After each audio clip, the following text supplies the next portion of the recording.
Magandang hapon po. Si Katuring nangungumusta po sa lahat ng ating mga mahal na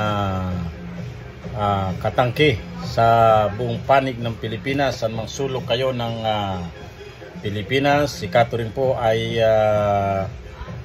binabati po kayo lahat. At hari nawa na maganda pa rin ang takbo ng operasyon. At huwag mawawalan, sabi ko nga, ng pag-asa. At sasabayan ang ating pananalig sa pag-asa ng kilos. Kumilos po tayo, mga lihitimo. Dahil pag hindi po tayo kikilos at pakaangkaang po tayo, talagang pag-iiwanan po tayo ng mga magsasako at maglalangka. Ayan. So bago pa man, i-shoutout po muna natin ang mga masugid nating mga taga-subaybay at tumihingi ng kanilang pagpapa-shoutout. Ayan. I-shoutout naman po natin si Reynold Fahilan. Ayan, Mr. Reynold Fahilan, kung kayo po ay nakikinig, kayo po ay wini-welcome ni Katuring. Welcome to the club. Ayan, at maraming salamat sa iyong pag-subscribe sa ating channel sa YouTube. Huwag nyo rin kalilimutan, siyempre meron din po tayong TikTok account, no? Hanapin nyo lang Katuring dyan. Si Katuring, wag po kayong maanong si Katuring kasi hindi naman ho tayo professional vlogger. At tayo kung ano-ano lang yung naiisip natin. Ito naman hindi naman pagkakakitaan, kundi gusto ko lang as part of my yung pang-araw-araw na buhay, pagka may pagkakataon at may nakita tayo na pwedeng i-vlog, hindi ba vlog natin, not necessarily na about LPG. Ayan. Okay? So, kung makikita nyo sa aking mga account o sa aking channel at sa aking TikTok account ay ganoon na rin sa aking Facebook account ay mga about cooking, kasi mahilig po si Katuring sa pagluluto, kung hindi nyo po na itatanong at samut-sari po, na pwede po nating ibahagi sa kung sino man pong sa panig, sa panig ng lipunan, o anumang klase ng tao sa lipunan na sa inaakala natin ay magandang ibahagi, ibabahagi po natin. Okay, so shoutout po kay Mr. Reynold Fahilan at meron siyang katanungan dito na sasagutin natin ng maikli lamang. Ang sabi niya, paano daw ba magsimula at magkano ang gagastusin? Ayan, ako masyadong general ang kanyang tanong.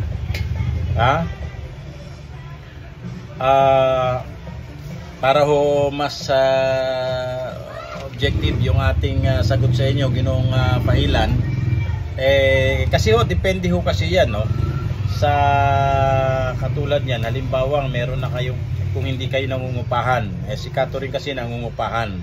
So dito sa Metro Manila, swerte mo na kung ikaw ay maka 10,000. Kaya swerte mo kung may 5,000 ka pang makita. Pero in my case, 10,000 na po, no? So dun pa lang 3 months advance, di ba? 2 months, 1 month deposit, 2 months advance, ganyan So magpapaluwal ka na ng 30. Yan, ibawas mo na lang kung ano yung actual na situation mo, Ginoong Fahilan. Alright? So yung renovation, yung improvement, sabi mo na rin na plus 30 na rin.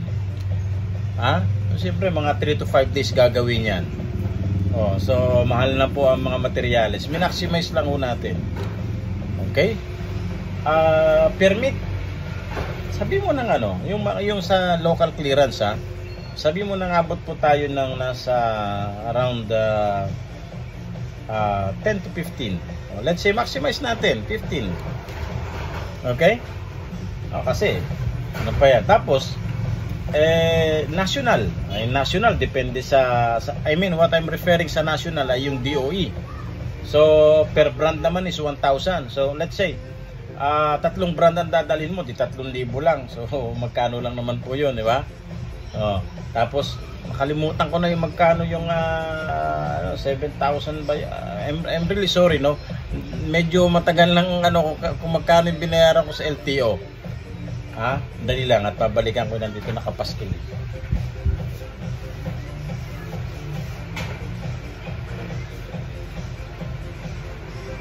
Ayun. So 3,500 yung pong LTO, no, yung certificate plus 1,000 per brand. So sabi mo ng 5 brand na dadalhin mo, so 3,500 plus 5 o di 8,500. Magkano na yon? Kanina 60,000 na, di ba? Plus 15 plus 75 plus kano po yon? Okay, 75,000 plus 8,500. So lumalabas may 83,500 ka na.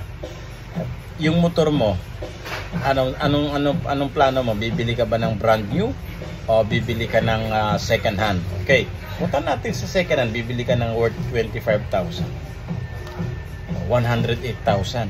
Pagkagawa mo ng kulong 4,000 plus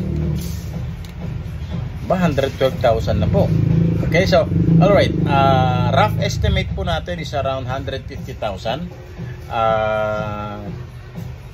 Yun po ang atin pong starting capital. Ayan, hindi naman ho ang mabigat nito, hindi pa ho yun, hindi pa ho yun. Rough estimate lang po yun. Bibili ho tayo ng bibili ho tayo ng mga tangke. Kung 7 brand po yung kung 5 brand po yun. Alangan naman po ang operational mo ay 3 piraso lang, 2 piraso lang. Siyempre ang sinasuggest ko na sa iyo na i-apply for certification or for LTO ay dealer. Hindi na si retailer kasi sobrang kakaunti lang po yung masyadong stricto po ang DOE sa monitoring dito po sa mga retailer dahil ilang piraso lang po yan Nasa dapat hindi ako nagkakamali sa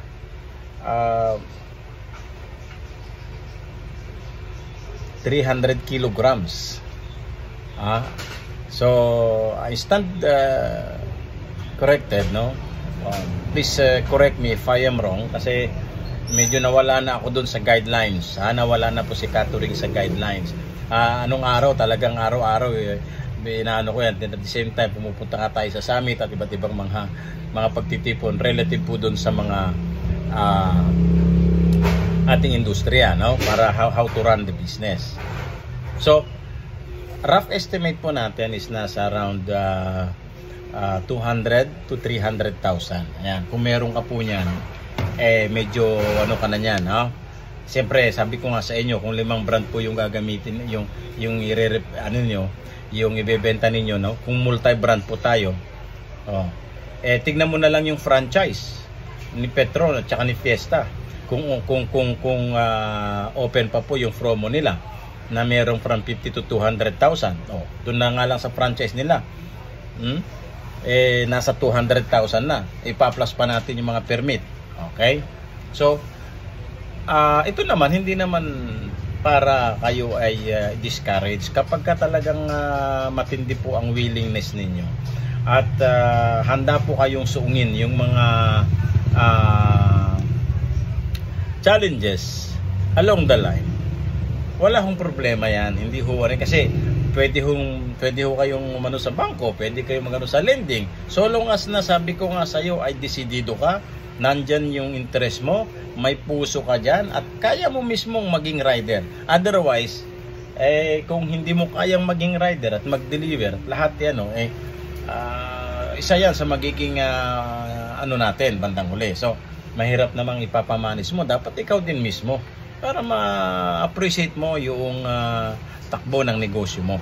Sabi ko nga sa inyo bilang gabay, mahirap hong magsimula ng isang negosyo na napakinggan lamang natin sa kapitbahay natin, sa kakilala natin, sa kaibigan natin, nang akala natin siyempre by way of presenting the business maganda. Ang tanong, may interest ka ba? Yun ang importante doon, may interest ka ba? Siyempre Yung capital, siyempre pag may interest ka, iano mo yung capital. Baka naman, meron nga tayong isang customer dito na magsisimula ng napakaliit na negosyo. Yung micro lang din, nakatulad ni Catering. Halimbawa, magbabanana queue ka. Sisimulan mo agad sa utang. Abay, mahirap po yun. No? Tama nga, meron kang mga magbaback up sa iyo. Pero kung ilulubog mo naman agad yung sarili mo, napakahirap po nun, no? So, ito pa ang technique na gusto ituro ni Catering sa inyo. May brand na hindi nagre-require o kumukota ng bilang ng tangke. So long as na merong kang tangke dyan na available, na swappable ang condition, at tumingin ka, humanap ka ng mga supplier na open for swapping, so you don't need to buy brand new tank. Kasi ganon din po yun diba? Kung makakabili ka, makakamenos ka sa mga bahay-bahay dyan na swappable naman ang condition, so pwedeng yun po ang panimula ng ating ininegosyo. Okay, so yan pong mga bagay na yan ay na-discuss na ni Catering. Hindi na ho natin palalawigin pa para ho hindi masyadong mahaba. Okay, so harinawa ay nakatulong kahit paano si Catering sa iyo, Mr. Reynold Fahilan. Ganon din kay Mr. Francisco Rosanes Dizon, kung tagasaan ka man. Ganon din po kay Mr. Fahilan, kung tagasaan man po kayo, welcome to the club. At maraming salamat sa pagtangkilik nyo po kay Catering at panonood ng mga walang kwentang pinagsasabi ni Catering. Ayan. Nabasa ko yung tanong niya. It's all about franchise. Ano raw ba ang magandang i-franchise? Pag mga premium brand like Fiesta, Soleil, ito lang naman sa akin, yan yung familiar sa akin no? Yung Fiesta, Petron, Soleil at yung Brent. Okay, so depende yan sa depende yan sa lugar na pagtatayuan mo. Ano ba yung familiar at common na ginagamit ng sa lugar na kung saan nasaan ka ngayon. So doon ka, wag mong pasukin yun na ikaw pa lang yung magi-introduce. Kung mumura yun, ikaw magi-introduce, imaginein mo yung effort na gagawin mo to introduce the product, kukonsumo ka na at gagapang ka na ng panahon.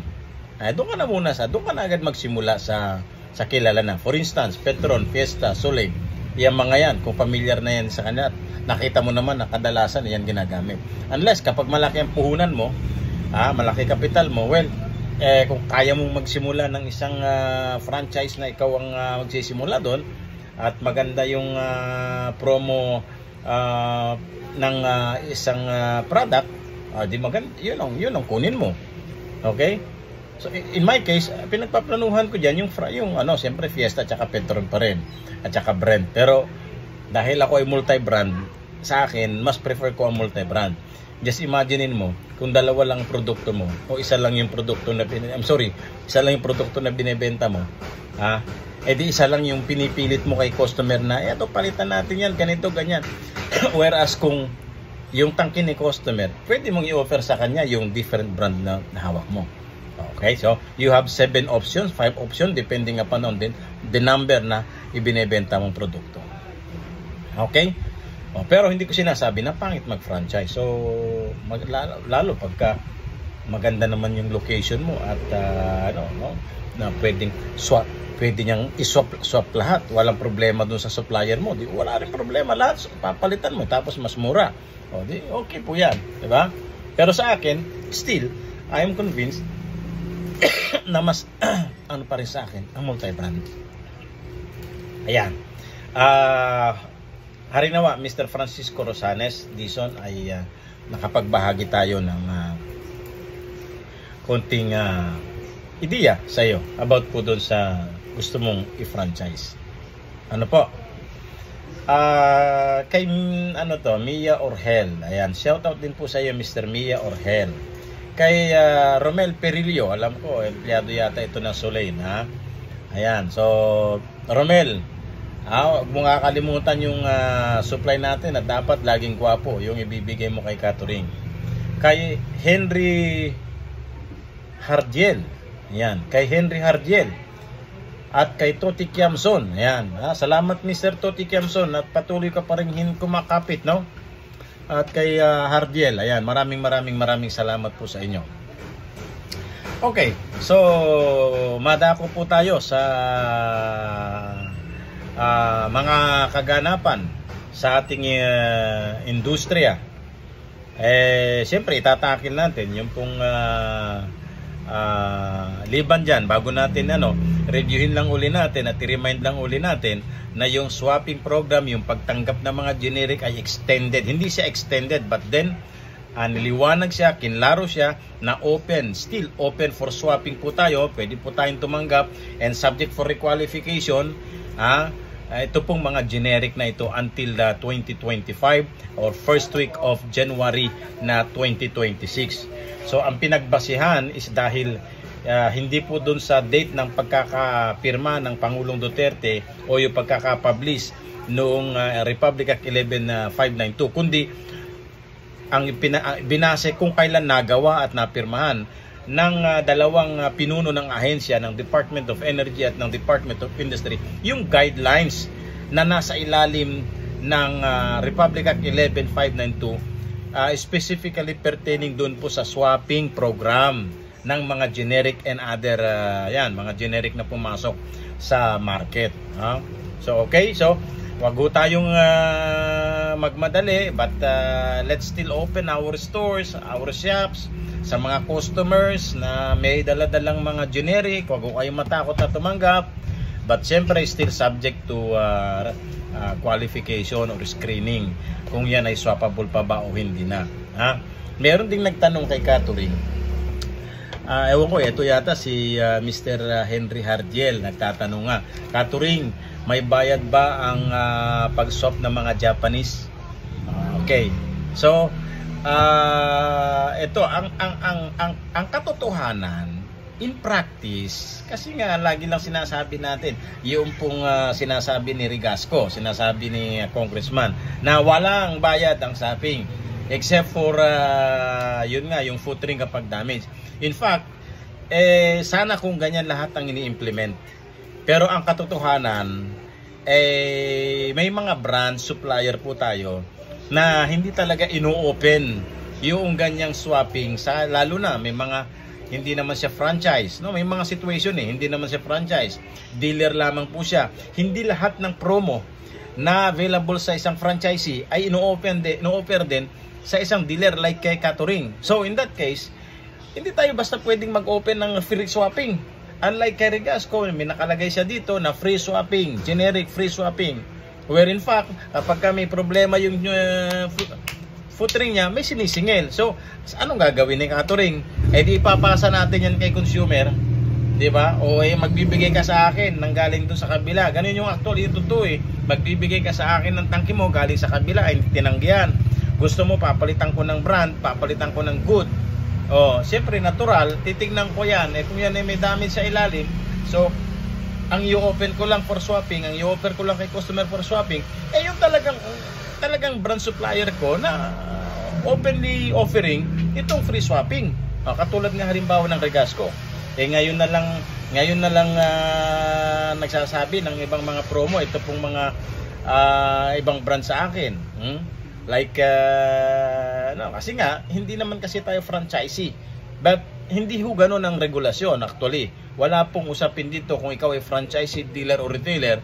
In fact, lahat po ng brand, dapat they should have to observe the same policy as per guidelines na free swapping. Otherwise, hindi natin mapapalitan yung mga tangke na yan na nagkalat sa merkado na mga substandard kung hindi natin yan i-implement. Ang mabigat, itong mga brand na hindi nila ino-offer doon sa kanilang ibang mga authorized dealer like kay Catherine.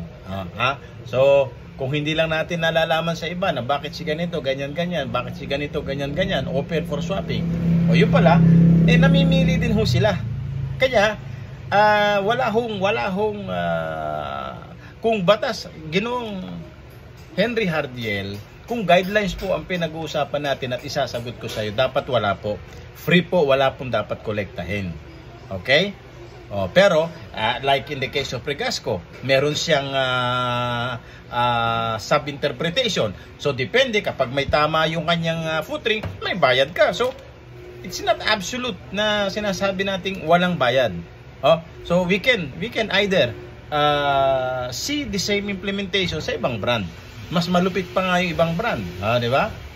Mas malupit pa nga yung ibang brand. Talagang totally, hindi naman sila natanggap. Ba't tayo tatanggap ngayon? Alam nga namang saan natin ilalagay yun, di ba? Okay, so I hope Mr. Hargel ay mas lalo pang naliwanagan po sa inyo yung sinasabi ni Catering. As per guidelines, wala po. Maliwanag naman po doon na sinasabi po ng batas na ito pong mga trademark owner and marketer, sila po yung responsable doon po sa pag-requalify maintenance nito pong tangke nito. Kaya nga yan po ang magandang development and improvement ng Republic Act 11592 na nadala sa atin. Na it is actually the brand owner, the trademark owner, ang responsable for all the maintenance and improvement ng pong tangke na nakakalat sa merkado. Yan po. Kanya nga yung pong ginagawa ng ibang mga outlet na nagpipinto-pintura dyan, nagwe-welding dyan, ipinagbabawal na po yan. At yan po ay mga illegal practices ng mga ibang outlet na nagme-maintain ng kanilang sariling tangke. Di ba? Kasi nga, kanya nga pinag-iingat po ang mga customers, ang end users na bumili po ng mga branded na LPG cylinder sa mga unauthorized dealer. Dahil pwede pong makabili kayo ng same brand pero hindi naman husilyado at hindi refill ng authorized trademark owner. Di wala rin sa isa, di ba? Anong habol natin ang gagawin sa isang brand na hindi naman siyang nag-refill ng kanyang tangke? Di ba? Kaya nga meron na hong mga supply agreement yan, may mga kontrata na po yan, strictly na ipinasok po yan during the application po namin doon sa Department of Energy to make sure na pati itong trademark owner may pananagutan doon po sa tangke na ibinebenta ng dealer o ng outlet. Ayan po. So, the dealer or the outlet together with the trademark owner or marketer ay meron pong contractual obligation yan to respect and observe yung supply, yung masustain niya yung supply, maibigay yung standard na klase ng tangke, then at the same time itong si dealer at si retailer dapat magbenta lamang ng authorized na mga tangke na brand na galing lang din doon po kay trademark owner o sa kanyang kakontrata na dealer or marketer. Okay, so iniiwasan kasi na magkaroon ng pag-abuso doon sa mga branded na mga LPG cylinder tank na lalabas sa merkado na mawawalan po ng control ito pong trademark owner. Doon po naaabuso yung pong LPG cylinder tank na ipinagbabawal po yung kasi ang pwede lang sa batas, ang pwede lamang pong mag-refill, magkarga ng LPG sa kanyang LPG cylinder tank ay yung nagmamay-ari ng brand. Yan ay sa pamamagitan ng control na gagawin po ng kakontrata mong dealer o kakontrata mong marketer o kakontrata mong trademark owner. So, pwedeng i-revoke yan, pwedeng patanggal, pwede ka rin yung pahuli, pwedeng pakumpiska yan and everything dahil you violated yung pong mga terms and agreement po ninyo doon sa kontrata ninyo. Okay. So, of course, wini-welcome din po natin yung pong magandang ibinalita ng ating kaibigan na si Congressman Arnel T. at ng kanyang kaututang dila na si Anson na ang tawag nito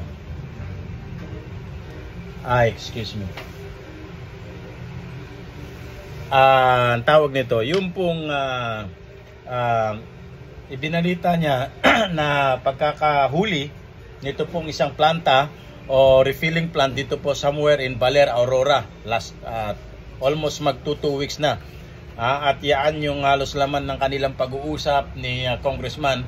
We welcome that development. Welcome po natin yan. Ano po? So at any rate sana tuloy-tuloy at sana hindi siya drawing at sana hindi siya pabalat bunga, hindi siya ningas kugon at hindi siya kwentong barbero lang yan. Baka mamaya, after 2 weeks, nandyan na naman, nag-ooperate na naman. Okay? So, LPGMA, kay Congressman Arnelty, alam naman natin at alam nyo rin naman na maraming ganyan dito somewhere in NCR. Kaya umaasa tayo na yan talagang una yung babakbakan at tututukan. Okay? So, sabi mo nga, admitted nga ninyo na hanggat meron yung mga ganyang klase, mga scrupulous na mga dambuhalang mga refilling plant na yan, hindi mawawala at ang mga nagkalat na mga unbranded cylinder generic na mga tangke sa lansangan. In that case, talagang hindi lang madidismaya, kundi talagang manlulumo. Ito pong katulad ng Katuring na kapiranggot lamang ang puhunan, napakahirap makapagbenta. Gawa nga nung marami namang nagbebenta ng mga kolorom na dihamak na mas mura. Magkaminsan, nababalikan pa tayo na dihamak na mas maganda pa yung mga tangke nila. So, please lang, sana hindi lang yan ngayon, i-substantiate natin yung ganyang mga operations. Okay? So, isa pang pwedeng magandang gawin natin, pakalatin na rin yung ibang mga deputized na yan ng Department of Energy in the implementation of RA 11592. Pakalatin na rin yan sa lansangan para mas lalong matatakot ito pong mga nagbebenta, nagde-deliver, kung mismong ganun din, no? Isama na yan sa paparahin ng mga law enforcers. Yung pong makita na may mga papel na hawak yung para mas lalong mabigyan ng pangil. Gayahin natin yung ginawa ni Lee Kuan Yew sa Singapore na talagang there should be an iron will.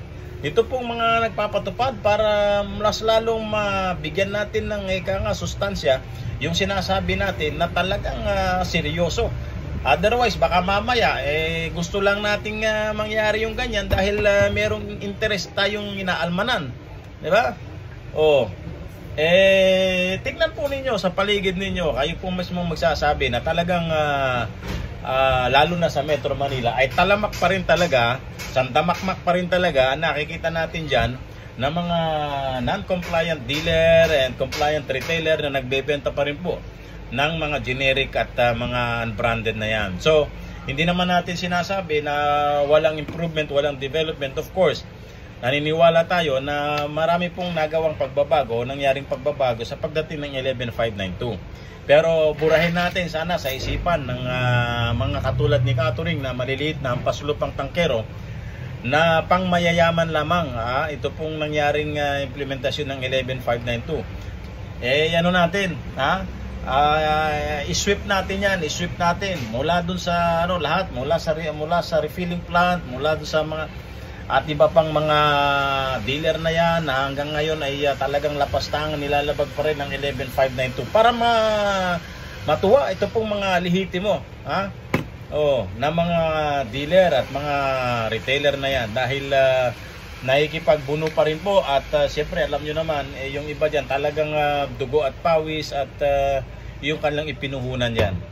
So bigyan po natin ng proteksyon ito pong mga lihitimo na ito at siyempre atin pong kinukumbinsi pa rin ang ating mga kasamang tangkero na magsumikap. Sabi ko nga, magsumikap kahit isang brand lang muna, simulan mo lang muna. Mahirap naman na gusto natin ng biglaang pagunlad, biglaang kalamagad ng kayamanan. Talagang ganyan, gagapang po tayo para ibig sabihin, gagapang tayo sa lusak. Ganun naman talaga nagsisimula. Alright? So si Katuring, inaano natin si Katuring, nakita mo sa kabila yung ating shop natin po doon, hanggang ngayon ay hindi pa rin operational. Gusto lang nating ipakita sa ating mga kasamang tangkero na pag talagang ikaw sumusunod sa batas, hindi mo pwedeng suwayin yan. Wala pang permit may permit na kulang, hindi tayo pwedeng magsimula. Hanggang hindi po nalalabasan yan ng permit ng Department of Energy, hindi po tayo magsisimula. Ayan, hindi katulad nung araw na kahit na ilang taong ka na dyan, saka ka lang magpe-permit. Ngayon nga lang nagka-permit nung nagkaroon ng 11592. Oh, pero matagal na siya, almost 10-15 years in the industry. Walang ka-permit. Talagang ilang lote na ang kanyang nabili sa probinsya, no? Nakabili na ng mga matinding mga klase na sasakyan, ilang ano na yung panghol niya. Pero ngayon lang siya nagka-permit. Yan po ang kaiba noon at ngayon. So ngayon, nasa sa inyo kung natural, yung mga ibang tangkero dyan, hindi nyo hangaan si Catherine at hindi nyo ma-appreciate si Catherine. Pero si Catherine, mahirap naman. Magsisimula ako sa illegal, magsisimula ako sa bagay na punong-puno ng legaling. Magsisimula ka na rin lang ng negosyo, edi simulan na natin sa maayos na paraan para wala po tayong masyadong alalahanin. Magandang hapon po at mabuhay po tayong lahat.